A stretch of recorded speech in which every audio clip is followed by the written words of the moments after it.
All right, let's get started. As people come in, we'll catch them up. Let's start with some introductions, just kind of so everybody can meet each other. And I will actually ask you based on my screen to introduce yourself. So we'll start with Dax. Okay, my name is Dax. I manage community cycles, or I guess I'm the shop director is my official title. Sue, you want to go after him? You're on mute. Sue, I'm also with Community Cycles. I'm the executive director. Okay. Sandy. I am Sandy Briggs with the City of Boulder. Ed.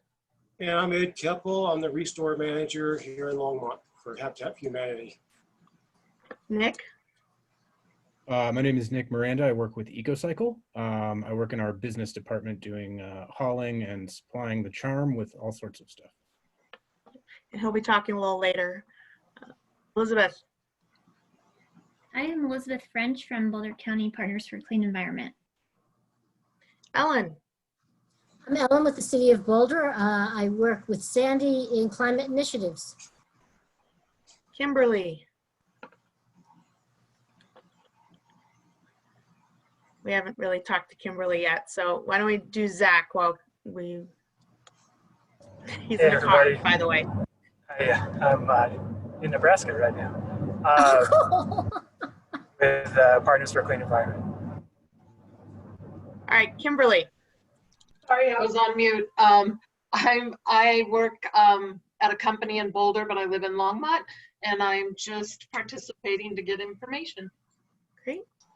All right. So some of you were on last month, some were on the month before. Again, this is just a time to do some sharing. We will have these recorded so that people can listen in between.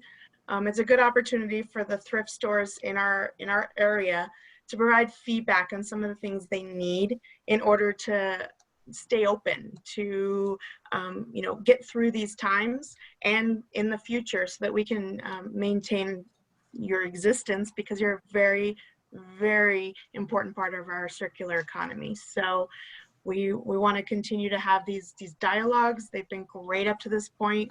And I think some of the solutions that you'll hear are coming out of these dialogues. I did send a survey out, and we can talk about that at the end. I did send a survey out so that we can get a better sense from everybody, whether you participated before or you want to participate or this isn't a good time. So we can get a good sense as to what you need, what resources we should concentrate our time on, and then how, what topics we should cover at future meetings. For those of you that don't know, my name is Corinne Waldow. I'm the Senior Economic Vitality Director at the Boulder Chamber. And we're partnering with City of Boulder and PACE in these programs to kind of provide this, the infrastructure for the dialogue. We had someone join us. Bridget, do you want to introduce yourself?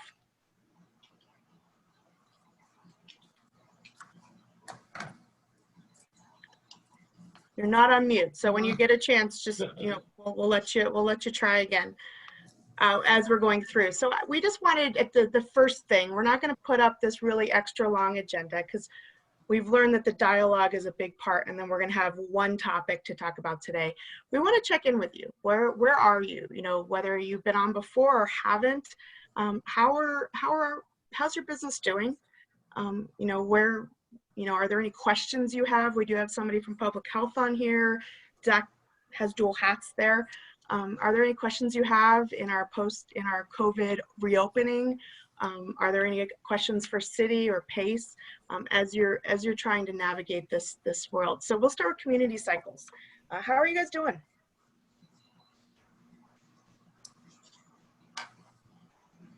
We can both unmute. Dax unmute too. So Yeah. So I guess we're doing okay. As we said, we've been operating outside, but that's staff intensive. We started to move some classes and stuff outside. I guess one of our questions, and Dax, correct me if I'm wrong, is we're thinking of allowing a couple people inside, so it's not quite so staff intensive right now. So Yeah. it's going to be interesting to see how that all plays out. And you've been on many of the calls, so you have the retail guidance for how to reopen in a retail setting. So if you have any questions as you're trying to move things inside along the way, please do not hesitate to reach out to myself or public health to help you through that. We also, I think businesses have been through 3 months of this now. You know, like, where did they get this? Where did they get that? Or what did they, you know, what did they experience when they brought people in? If you need some of that best practice sharing, we can provide that as well. Yeah, and this will be somewhat of a hybrid. It'll just be allowing people access to certain things that have been labor intensive to have the staff deal with. But I don't think just yet we're going to have people at the register inside or anything yet, but we might end up moving that way. But We're there to support. All right, Ed, what's new with you? Well, our business has been pretty good. It seems to be getting a little bit easier with our customer clientele coming in with their facial mask on and distancing. We are really, without getting into a lot of numbers, if we were open the same hours as we were before COVID, we would be trending the same dollars as last year. We're running about 10% right now below our last year's sales, which has been awesome because we're only open from 10 to 6, and last year we were open from 9 to 7. So, and our donations that we're getting in, we've had restricted hours on that since we reopened, only 4 hours for Thursday, Friday, and Saturday. And, you know, the items we're getting on Thursday, we're processing on Monday. When they come in, we spray them down, isolate them in cardboard containers, and then Monday we start that week over again. And it's been a pretty good process. Our dollar, this is what's really interesting. We got less customers as far as customer rings to the register, but our dollar per customer or dollar per ring has gone up almost $5. So I think everybody is, with the governor coming out and saying it's a state mandate now that everybody has to wear masks and so forth, and seeing the signs when I come into work, I drive from Centennial, I see the signs over 225 saying masks are required in all public places and so forth, which is awesome because that kind of helps us you know, with the issues that we might would have. And as you know, we do have a senior or a at-risk day, which is Wednesday. We open at 9 o'clock, and that really hasn't shown a whole lot of people coming in at that time. So we still offer it. But our business is doing well, a lot better than what I anticipated. And we are also short-staffed. So if anybody in the Longmont area knows anybody that's looking for something part-time, we would be glad to entertain them coming to the Restore and applying. But Are you still having issues with volunteers and staffing? Volunteers right now, I would love to have more volunteers, but we are actually, our volunteer coordinator we have, she's actually scheduling volunteers to offset our staff so that we do have maybe 8 to 10 people in the store at one time. And of course, we got 3 different rooms. So we're pretty well positioned out throughout without any kind of issues there. And you brought up the boxes out, the cartons and boxes for you to be able to put the materials in while they're quarantining last time. Do you keep those outside in the parking lot? Where do you, or in a garage? No. What we do, we actually unload with the, actually we try to have the donor unload their own product onto a table.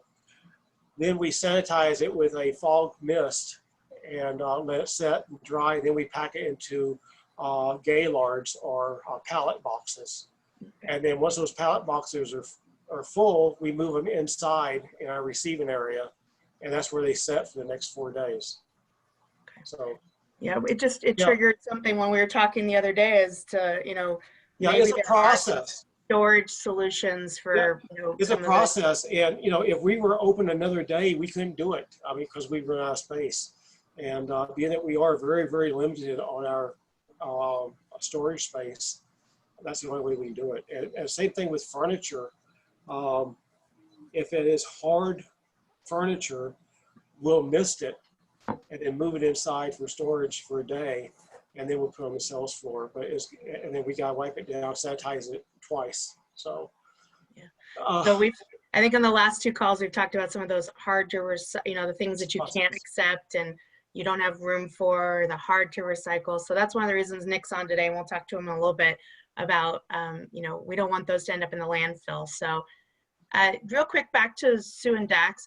Have you seen the same amount of donations and still having issues with donations or volunteers, or? I think we've definitely been seeing about pretty close to the same or maybe more donations. Bikes are in super high demand right now, and it's getting pretty difficult to find anything under the $800 mark anywhere. So business has been really good for us, and I feel like we've been seeing a lot of donations. And overall our hours are up. Along with what Ed was saying, we offer at-risk times half an hour before the store opens every day, and we almost never have anybody at all. Usually if we do, they've already contacted us and say, I'm afraid to come. And then we say, but yeah, just walk up at risk, we don't seem to get. I can imagine bike demand is pretty high right now, just because people know that they can go outside and bike and not be inside, and it's a less of a risk. Yeah, and I'd say also, volunteers are still down. Volunteers are down. Yeah, but we're also, we were limiting that because one, we can only have so many people inside.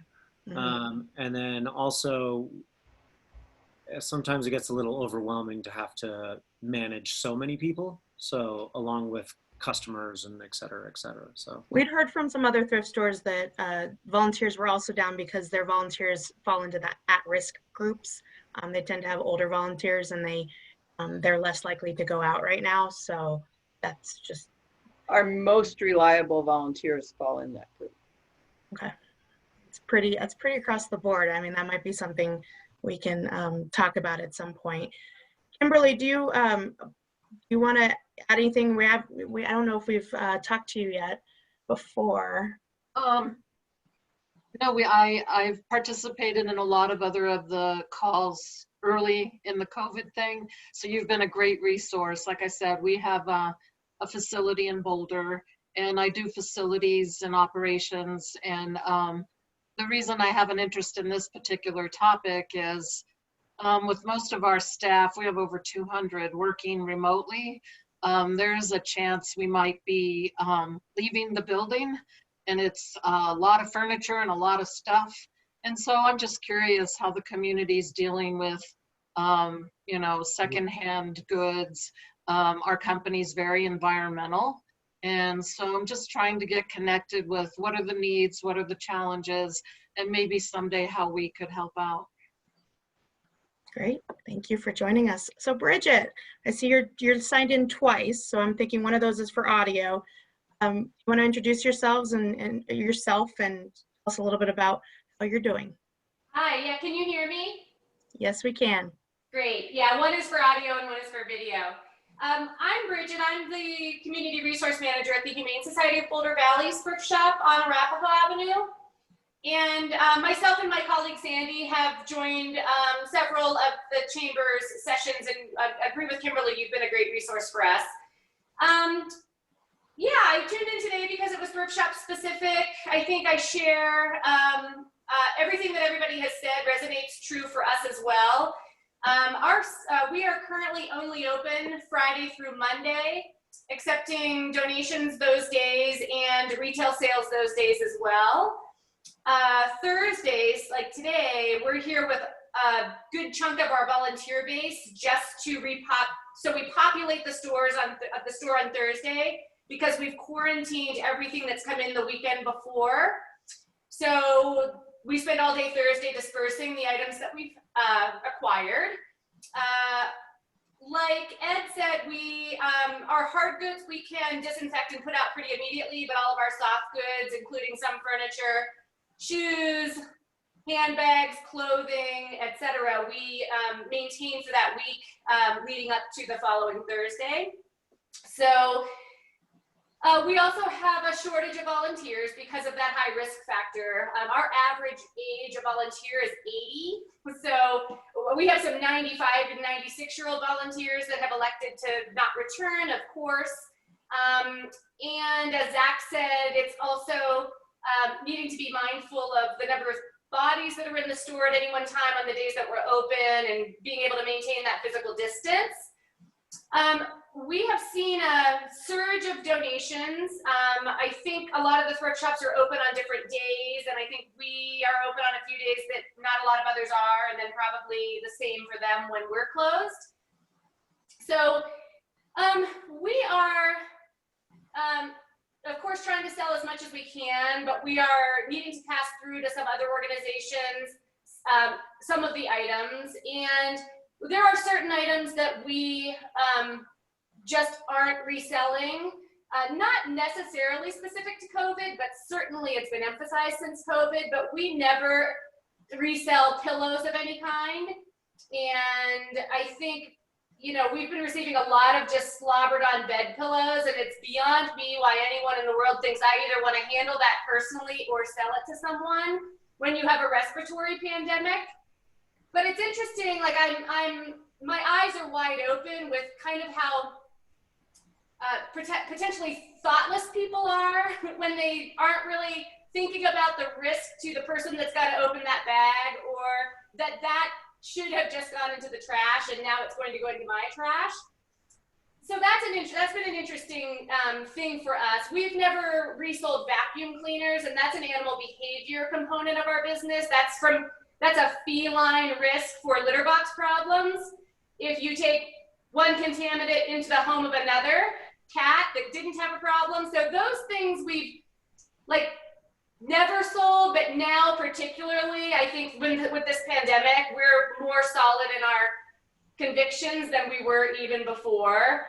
So we're throwing a lot of those things away because we've kind of asked around who wants to resell and who doesn't. And I think a lot of people are just in our same shoes where, you know, we are generating more trash than we were prior to the pandemic.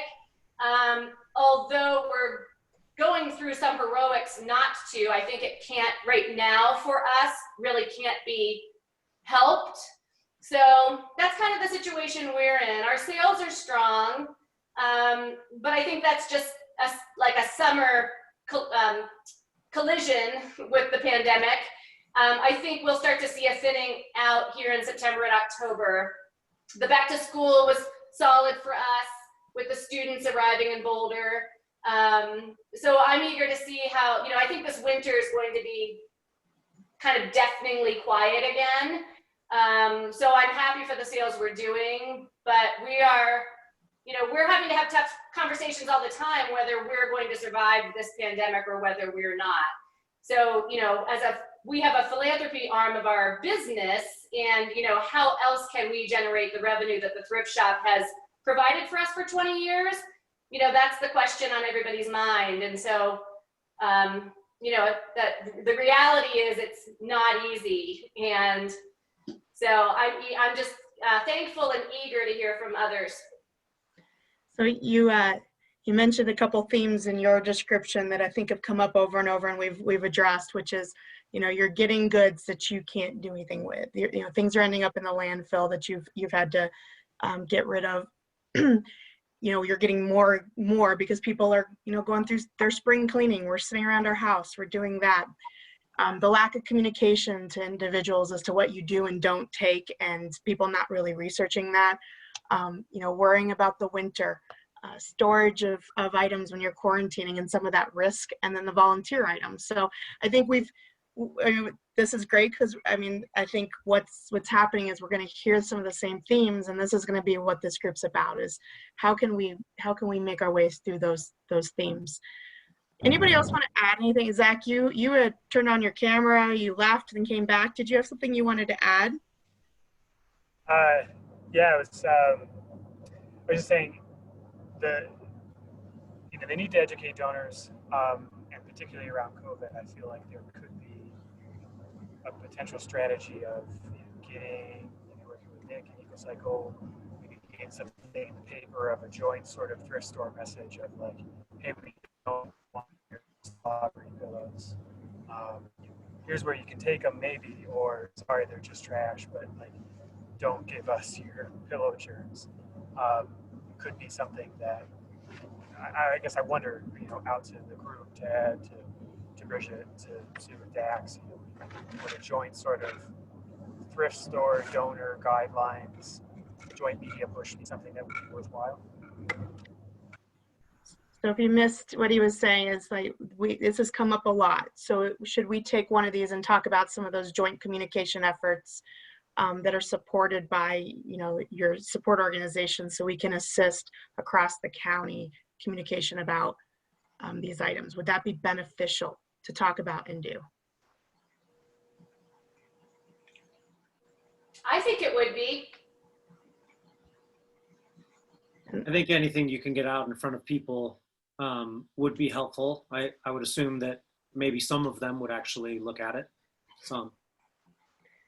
And in some cases, it's kind of what Ed said about the statewide mask ordinance. When it's coming out from here and it's more out in the community and people are talking about it out here, it's gonna help individual businesses as well. So we can continue to talk about that. Maybe that's our topic for next month, thrift store group.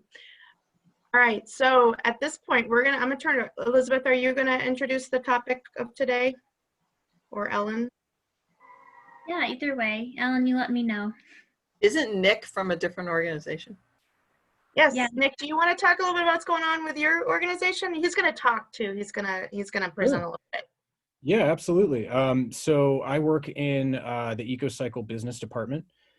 We work specifically with commercial customers. We are also operating the Boulder County Recycling Center, and then also the CHARM, the Center for Hard to Recycle Materials.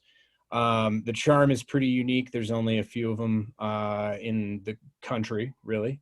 And we specialize in accepting items, that can't go in your regular single stream. And in most places, there's in some cases, like in Colorado for electronics, it's actually illegal to landfill them. So we play a pretty special part in facilitating the recycling of all sorts of different items. So business for us has been decent. Obviously trash and recycling and in many cases compost are the last things to get cut. You don't want to pile up of trash when you're uncertain about the status of your office building. But we've definitely slowed down in terms of our hauling. A lot of our buildings have been, they're office buildings that we service for property management companies. And their volumes are just down quite a bit. They have entire workforces working from home. That being said, things have started to pick back up again, which is nice. And especially in our Charm on the Road program, which really has helped the facilitation of the spring cleaning that's been going on in almost every office around town. So we've been hauling out massive amounts of scrap metal, e-waste, styrofoam, film, plastic, and all sorts of different things. So, that has been one uptick for sure on our end, and it's continuing. We're about to help clear out an entire building basically over a month period. So, yeah.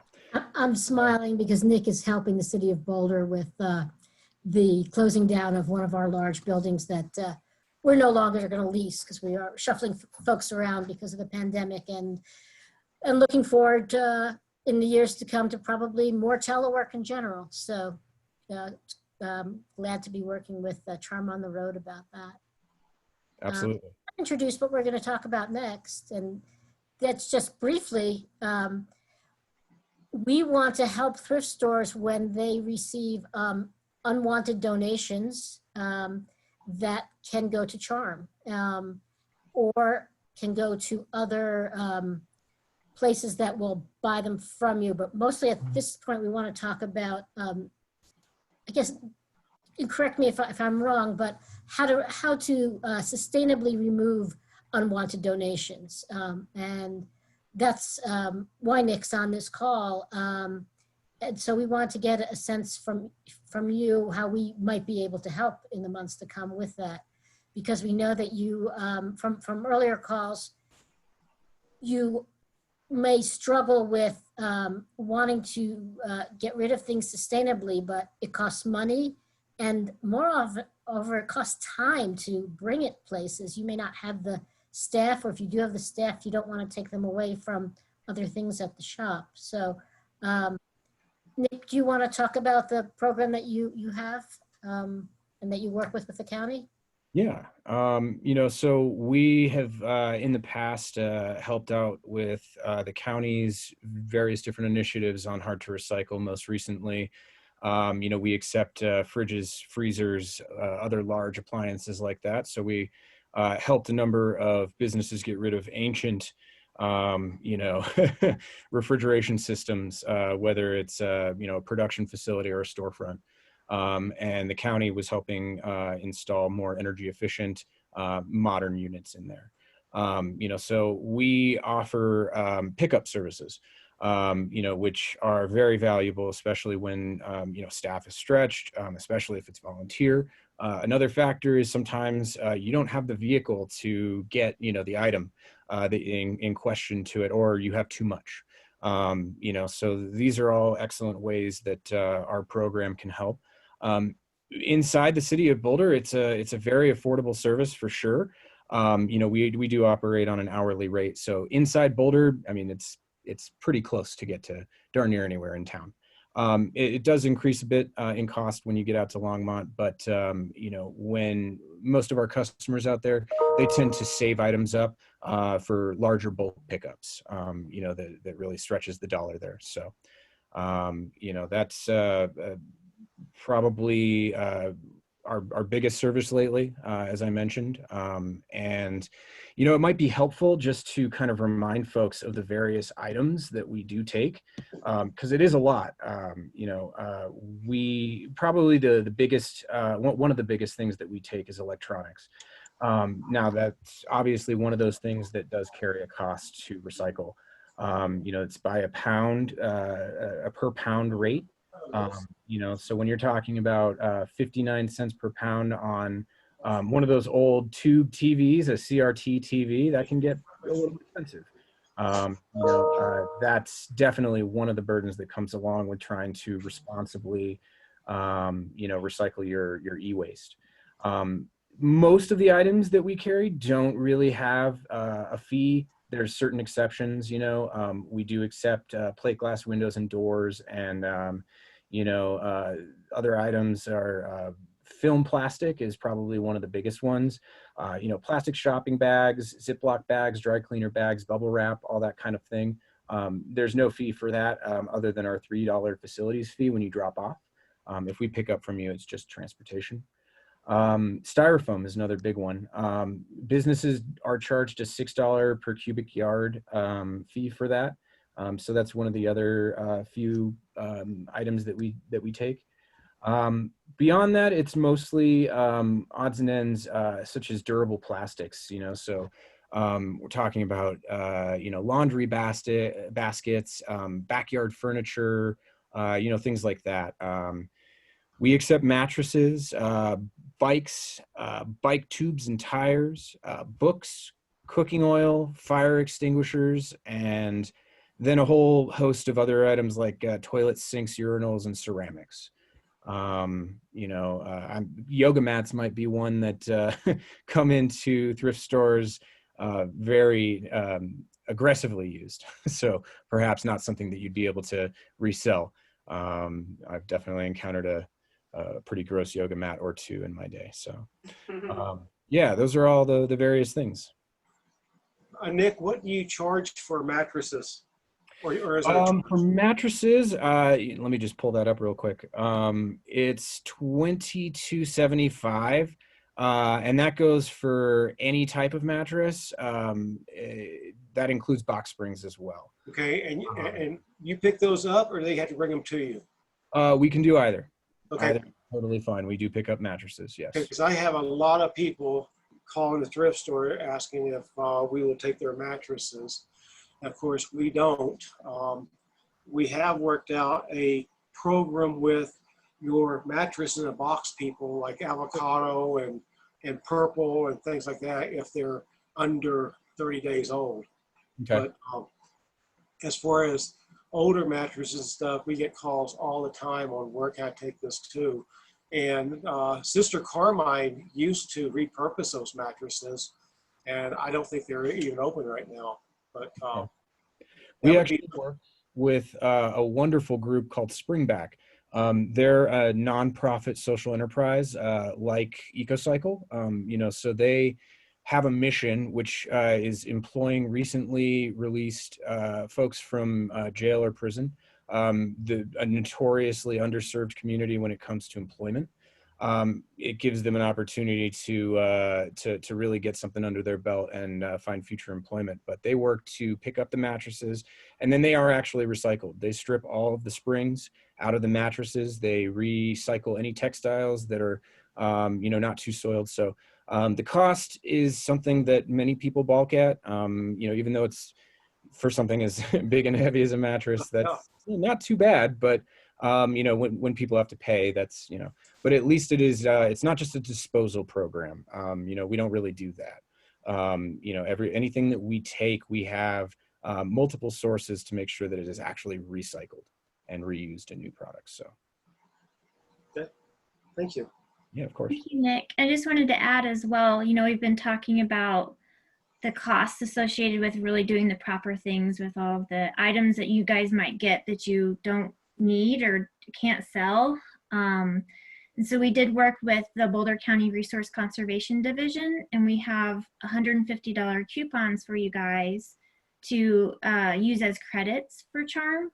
So this can be used for Charm on the road, and this typically would only be used for Charm on the road, but Nick and me talking earlier, I think maybe earlier this month, about what we can do, he's graciously offered to accept the coupon at location. So if you drop off your items on site, it can surely stretch the funding quite a bit, especially, if you're coming from Longmont or something like that. And then also Nick has really found a way to make it easy for you guys, because we know it's not only cost, but it's also your time. So Nick, do you want to kind of talk about the process of those coupons and, what the thrift stores or community cycles or any other business might need to utilize those? Sure. It's a fairly simple process. We've set up our register at the Charm to accept, up to the $150, coupon.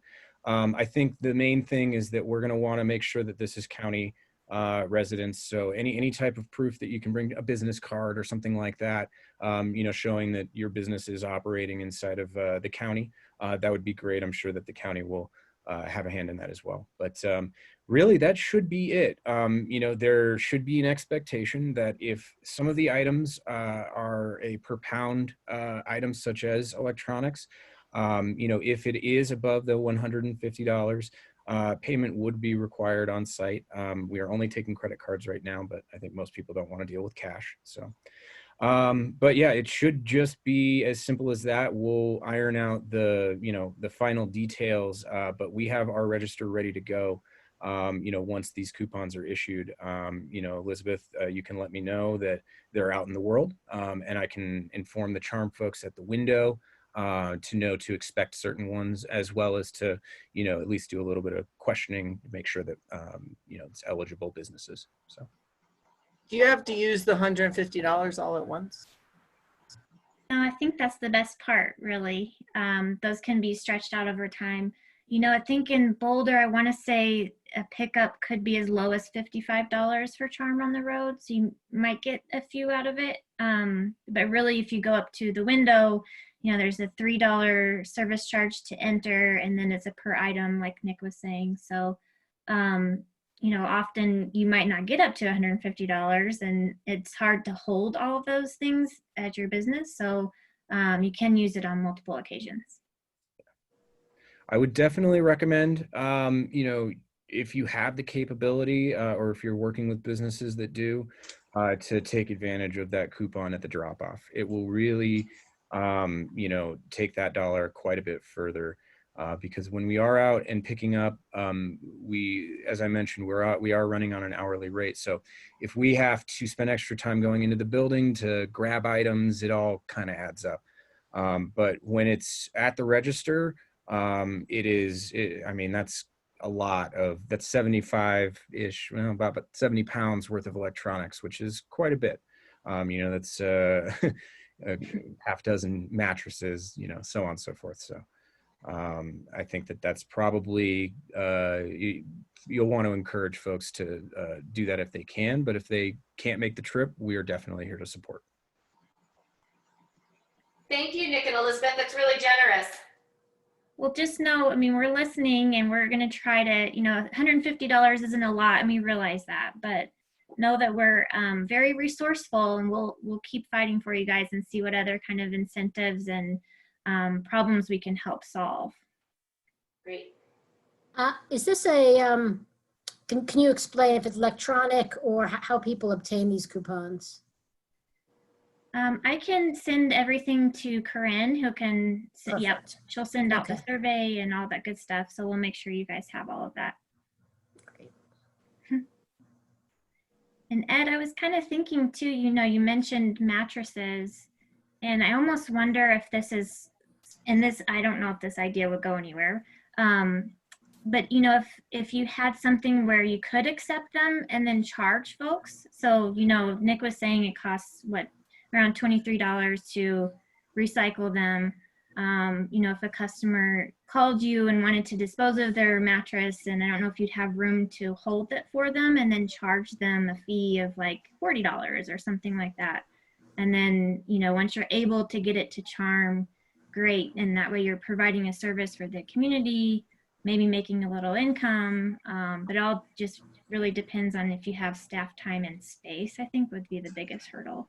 Yeah, unfortunately we don't. And the reason why I asked about the mattress is because we have donors that call and want a mattress pickup or pick up of their box springs and things like that.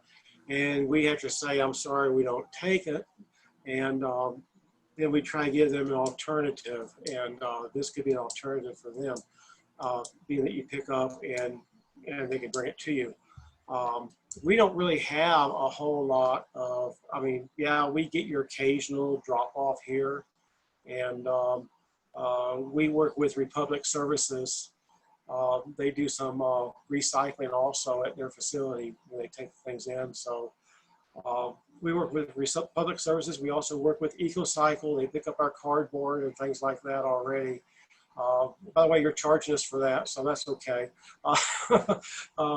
We also have a company in Fort Collins that provide us with a metal recycling container that they do all the recycling for metal and hard materials of that nature. So we're trying to keep as much out of the landfill as possible. And I know it seems like Republic Services go through representatives like we go through water here. And I'm sorry, I have not met my new representative in the last 2 years. They keep changing so much. But they are Friends of Habitat. We have a national contract with them through Habitat International. So Republic Services, I'm not sure exactly what they do. You might know more about it, Nick, than I do. As far as what they pull out, recycle, and put in the landfill, I don't really know, but we have a container from them that they provide us also.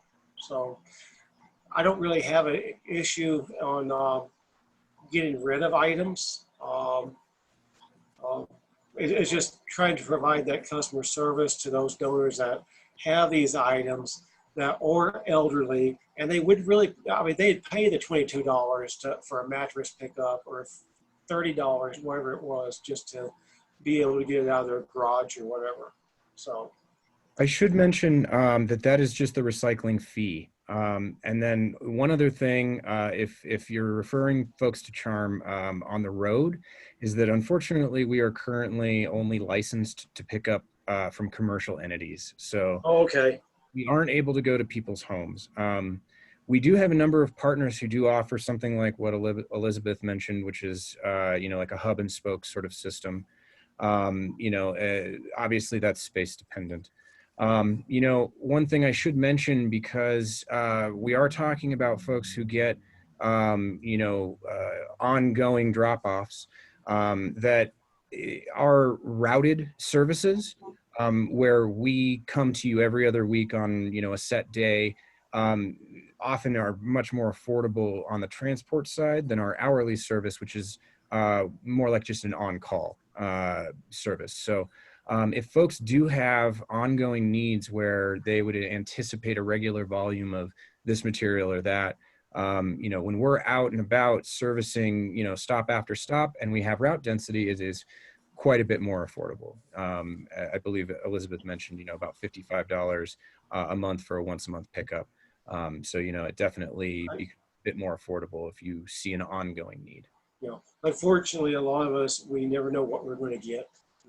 It's like Forrest Gump. You don't know what's in the box until you. So, something like that would be very, very hard for us to set up.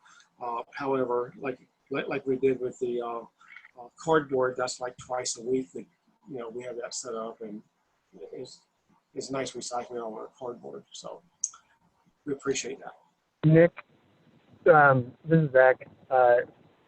Because of the mission alignment between EcoCycle and thrift stores, I've been trying to figure out what exactly this idea is, but I can't come up with a good way to make it viable. But I wonder if there's some way, you talked about as a social enterprise, to generate additional revenue somewhere. Maybe if the thrift store is generating, but maybe it's EcoCycle generating off of somebody else besides the thrift stores that then subsidizes the thrift stores' use of Charm service. It just seems like there ought to be some way that somehow to get creative with an ongoing viable subsidy to reduce the cost of thrift stores, just because they are such a vital part of the zero waste infrastructure. And I don't know if that sparks any ideas for you or anybody else involved. I don't know I don't know who gets charged extra and who's willing to pay it, but the idea has been turning over in my head. Is there potential out there? That's something that our campaigns team is perennially working on, where to get the money for recycling. Often these public partnerships with the county and the city are excellent ways to go about it, but especially with revenues falling right now, everyone's budgets are stretched, including ours. That's something that I would love to explore if there was, if anyone had any ideas. We are all ears, because our mission is obviously to be sustainable financially, but our main mission is to take material from the landfill.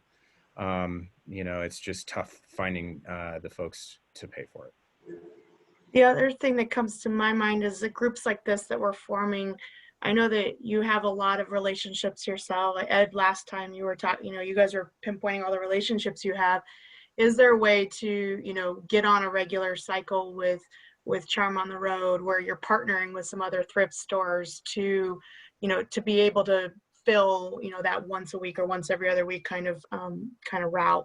So maybe that's a continued conversation. Maybe it's that stage one, and stage two might be what Zach's talking about. But how could we work together on some of this and not rely solely on what you get during that week and so forth?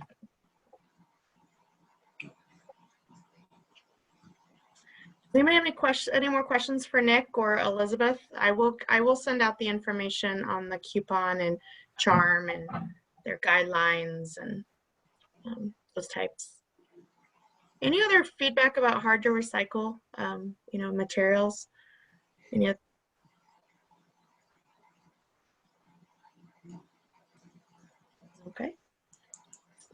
So we have these scheduled for the 4th Thursday of every month. Again, it's in and out. We'll tape them. We'll let people, we're going to do topic specific. As you can see, based on the first conversation, Elizabeth went to work and tried to find a way that we can at least, help out a little bit right now with some of this hard to recycle. That was a big topic of conversation on the first one and the second one, books. I think we talked about books for quite a while.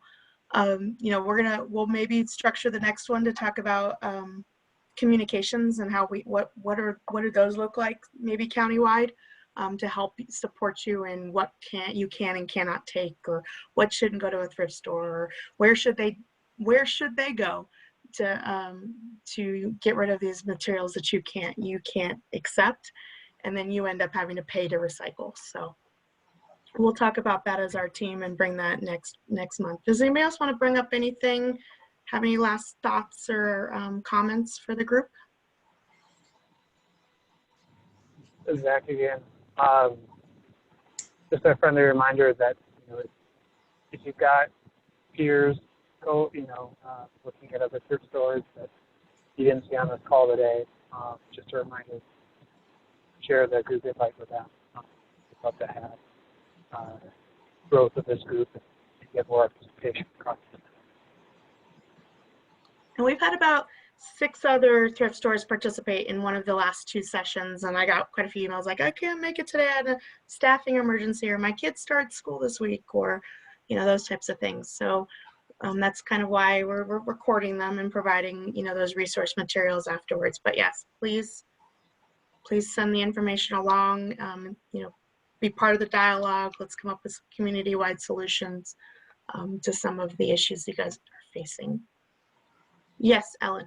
I just want to thank everyone for their continuing efforts. I know that with everything else that's going on right now, it may feel that sustainability just want to push it to the bottom of the barrel, but we're still in a crisis, global warming crisis. And for everything that can be reused or recycled, it means that less materials have to be mined from the earth, less energy to make new materials. And I know that's what you're all about. And so we appreciate the effort. And please contact us if you have questions on what and how and the whys of not only charm level recycling, but all the other kind too. I'm happy to help anyone, whether you're in the city or not. And I know Elizabeth and Zach can answer questions too. And as a chamber, we don't want to see businesses close, especially when you provide such an important part to the circular economy. So we need to work together to get through these times. So Bridget, let's keep you involved and figure out how we can keep you open as we get through this tough time as we go into the winter. Yeah. With this today's link, I sent a survey. I'll resend it with the materials. It was created by Zach and Ellen and Elizabeth and somebody else is not even on call, but in order for us to better gauge what we should spend our time on, what would be most valuable to you in the coming months. Again, thank you. These will be the 4th Thursday, and we appreciate you participating and continuing the dialogue. Thanks everyone.